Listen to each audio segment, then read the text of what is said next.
नमस्कार दोस्तों, स्वागत है आप सभी का हमारे YouTube channel Buddha class official पर। आज की इस वीडियो में हम लोग हिंदी के फर्स्ट चैप्टर श्रम विभाजन और जाति प्रथा के प्रश्न को डिस्कस करेंगे, जिसके लेखक है डॉक्टर भीमराव अंबेडकर। दोस्तों, अगर आपने इस चैप्टर के ऑब्जेक्टिव क्वेश्चन को नहीं देखा है तो उसका लिंक डिस्क्रिप्शन में दे दिया गया है, आप उसे वहाँ से देख सकते हैं। तो चलिए वीडियो को शुरू करते हैं। पहला प्रश्न है, लेखक किस विडंबना की बात करते हैं? विडंबना का स्वरूप क्या है? तो इसका आंसर है, लेखक उस विडंबना की बात करता है जिस कारण आज का जागृत समाज में जातिवादी विचार फल फूल रहा है।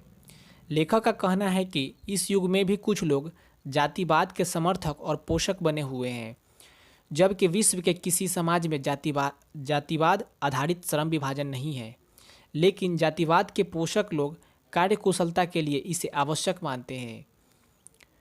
विडंबना का मुख्य कारण यही है क्योंकि इससे ऊंच नीच की भावना को बल मिलती है और मनुष्य को जन्म से ही किसी काम धंधे में बांध देती है।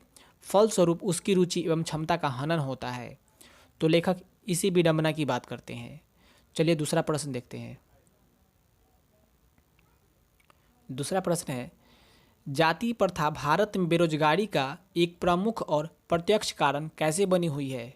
तो इसका आंसर है, जाति प्रथा मनुष्य को जीवन भर एक पेशे में बांध देती है। उसे कोई अन्य पेशा चुनने की कोई अनुमति नहीं देती, भले ही वह उस पेशे में पारंगत क्यों न हो। आधुनिक युग में उद्योग धंधों की प्रक्रिया व तकनीक में निरंतर विकास के कारण कभी कभी पेशा में भी अकस्मात परिवर्तन हो जाता है। इस स्थिति में व्यक्ति को पेशा बदलने की अनुमति नहीं मिलती, तो भूखमरी तथा बेरोजगारी की समस्या खड़ी हो जाती है। इस प्रकार जाति प्रथा भारत में बेरोजगारी का एक प्रमुख और प्रत्यक्ष कारण बनी हुई है। तो चलिए तीसरा प्रश्न देखते हैं। तीसरा प्रश्न है, जातिवाद के पोषक उसके पक्ष में क्या तर्क देते हैं? तो इसका आंसर है, जातिवाद के पोषक उसके पक्ष में तर्क देते हुए कहते हैं कि इस आधुनिक युग में कार्य कुशलता के लिए श्रम विभाजन आवश्यक है और जातिवाद भी श्रम विभाजन का ही दूसरा रूप है, इसलिए इसमें कोई बुराई नहीं है। इससे पैतृक कार्यों में भी बढ़ोतरी होती है। तो जातिवाद के पोषक यही तर्क देते हैं। चलिए अगला प्रश्न देखते हैं। 4 का, जातिवाद के पक्ष में दिए गए तर्कों पर लेखक की प्रमुख आपत्तियां क्या है? तो इसका आंसर है, जातिवाद के पक्ष में दिए गए तर्कों पर लेखक की प्रमुख आपत्तियां हैं कि यदि जाति प्रथा को श्रम विभाजन मान लिया जाए तो यह स्वाभाविक नहीं हो सकता है, क्योंकि जातिवाद में मनुष्य अपनी इच्छा के अनुसार कार्य नहीं कर सकता है, जिसके कारण असंतोषपूर्वक होकर अपने पैतृक कार्य करना पड़ता है। तो चलिए अगला प्रश्न देखते हैं 5 का, जाति भारतीय समाज में श्रम विभाजन का स्वाभाविक रूप क्यों नहीं कही जा सकती?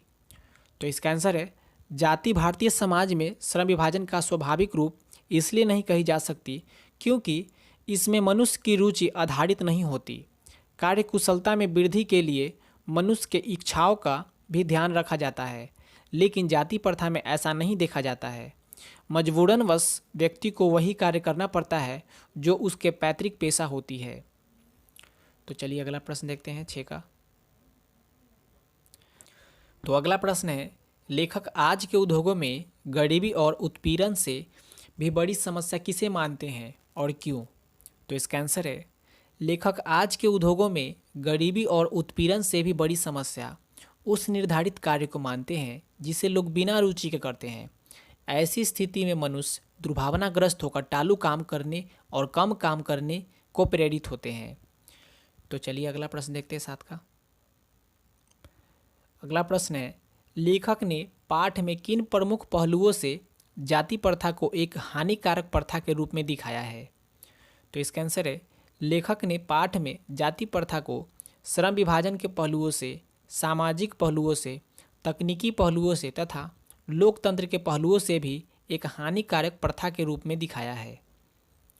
तो चलिए अगला प्रश्न देखते हैं। अगला प्रश्न है, सच्चे लोकतंत्र की स्थापना के लिए लेखक ने किन विशेषताओं को आवश्यक माना है?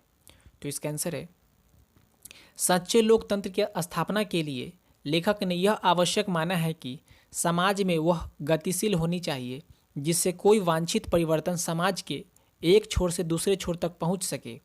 ऐसे समाज ही बहुविध हितों में सबका भाग होना चाहिए तथा सबको उनके रक्षा के प्रति सजग रहना चाहिए। लोकतंत्र मूलतः सामूहिक दिनचर्या की एक रीति तथा समाज के सम्मिलित अनुभवों के आदान प्रदान का नाम है। इसमें यह आवश्यक है कि अपने साथियों के प्रति श्रद्धा व सम्मान का भाव हो।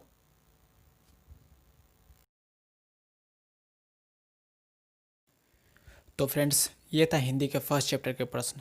उम्मीद है कि आपको हेल्पफुल लगा है। अगर हेल्पफुल लगा है तो लाइक शेयर जरूर करें और हमारे चैनल से जुड़ने के लिए सब्सक्राइब करना ना भूलें। Thanks for watching.